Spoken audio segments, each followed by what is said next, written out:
So, today's today's learning opportunity is titled Skill Team. Deploy people into their design, not your convenience. You need skilled people. I mean, it goes without saying. You need people who are educated, who are competent for them to join you in building. And there is a strategy for how to engage. The Bible never celebrates leaders who do everything.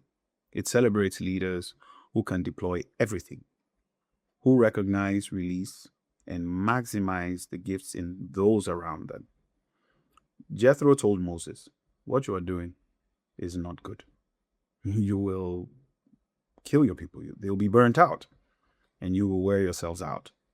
So Jethro advised Moses to select competent, capable people to watch over thousands, hundreds, fifties, and tens. And in of itself, that's also a principle of how you place people over other people and give them scope and span. But we're not delving into that. You can find more of this story in Exodus 18, 17 to 21. Moses was probably the most anointed prophet of his generation, but he was not the best at administration. And Jethro, who was a pagan priest, saw it before even Moses became conversant of it. Anointing does not eliminate the need for a skill team. It won't do that. It amplifies it, actually. The greater the vision, the more critical the team's competencies and the requirement of those capabilities are. In Ephesians 4:11 to 12, the Bible talks about the fivefold ministry: the apostle, prophet, evangelist, pastor, teacher. And those fivefold gifts do not exist for all the work to be done, but to equip the saints for the work of service. That's what it's for. The leader's role is to identify the gifts, develop them, and release them with authority, not to manage them, not to control them, certainly not, but to deploy them.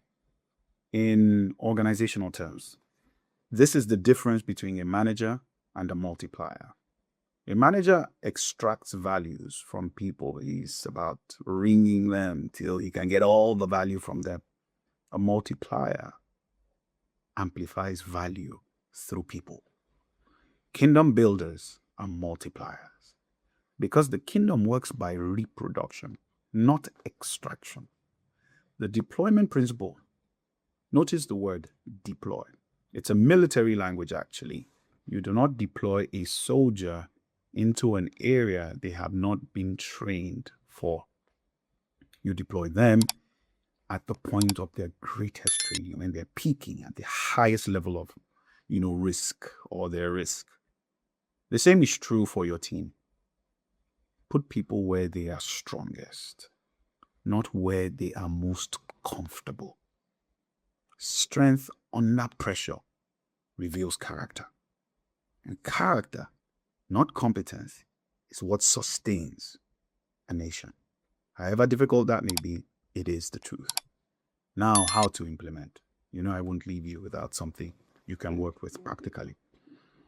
First thing you want to do is to run a skills audit on your team. Check out what skills do your team members really possess. Each one. Identify their top 2 natural skills and strengths. Now map each person's strength against the vision's requirement. Identify mismatches and then make the right correction. Create a gap document. What does the vision require that we currently do not have or nobody in the team can provide? Then you either train it, you hire it, you borrow it, or you partner it. And you partner specifically for that skill that you've identified in the gap. Once you have hired it or whatever you've done to acquire it, deploy it, give it real authority. Like I would always say, a person deployed without authority is a person set up to fail. And you don't want to set up the gap failure to fail. Review your deployment strategy quarterly. People grow, roles change, and vision expands. So you need to consistently review, benchmark to find out whether the person you got, the people you're working with, And if there's a need in another 6 months to 1 year or a year to 18 months, do another audit to see where the vision has grown to and if the people are growing faster than vision or growing behind it. These audits and consistent engagement will help you stay abreast. The team must be equal to the dream. Thank you again. And keep watching. Drop us a like. But more importantly, I want to hear from you. Let's have a conversation around this. Bye.